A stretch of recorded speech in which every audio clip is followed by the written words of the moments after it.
Greetings and welcome back to room 303 in our Talks with Walt, as we are calling our readings through the deathbed edition of Walt Whitman's Leaves of Grass. We turn now to a little poem, The Voice of the Rain. Such a beautiful title, and some have argued this is the best title in all of Leaves of Grass. The great poem about the rain that E.E. Cummings plays with will maybe derive from this beautifully written little poem. Now, in this moment in the cluster stanza at 70 here, this one is poem 41 of the 58.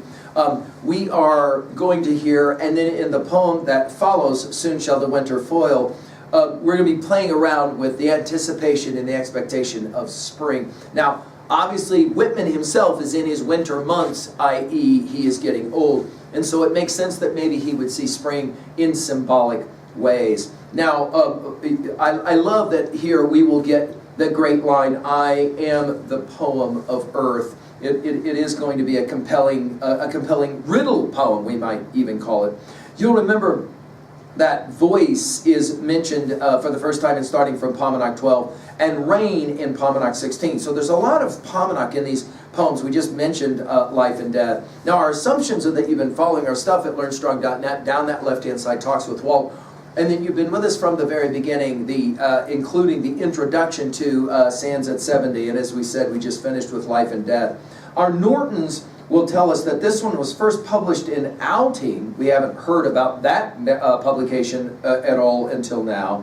August of 1885. And in a proof sheet, we have this poem titled A Rain Enigma, although that title was rejected, although that one does work. And I love that enigma is somehow tied to this. He begins with an enigma. And who art thou? You'll remember that very phrase from Passage to India 6. And who art thou, said I to the soft falling shower, which, strange to tell is only used once in Leaves of Grass, it's here, which, strange to tell, gave me an answer as here translated. So now we're going to get the rain answering in almost riddle-like fashion. I am the poem of earth, said the voice of the rain.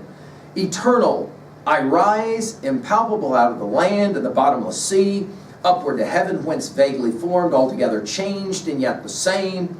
I descend to lave the droughts, antimies, dust layers of the globe, and all that in them without me were seeds only, latent, unborn. You'll remember the use of the word latent into the O cause. And forever, by day and night, I give back life. Again, this idea of resuscitation, resurrection, obviously the myth, the phoenix myth. I give back life to my own origin and make pure and beautify it. And then in parenthetics to end this poem, for song, issuing from its birthplace, after fulfillment, wandering, wrecked and unwrecked, duly with love, returns. I love that he will begin so simply and end in this rather complex idea that great art is very much like the rain, in that it nurtures and it will provide itself again. It comes back to itself. And that is, of course, the lesson here for us, the message at 2a. All of nature is symbiotic. It always is feeding itself, and great art is also symbiotic. Again, we always said, Whitman always coming back to nature, to the world of nature.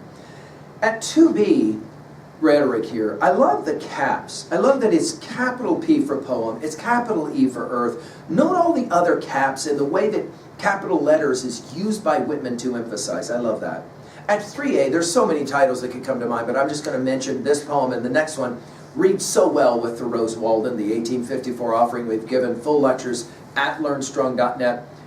You can find those lectures there as well. Finally, at 3b, do you love the rain? And do you enjoy a little poem that plays around here with this idea of the rain? It is, I think, one of those great poems that just kind of makes you smile when you read it, yes? And you get ready for spring, obviously. Thank you.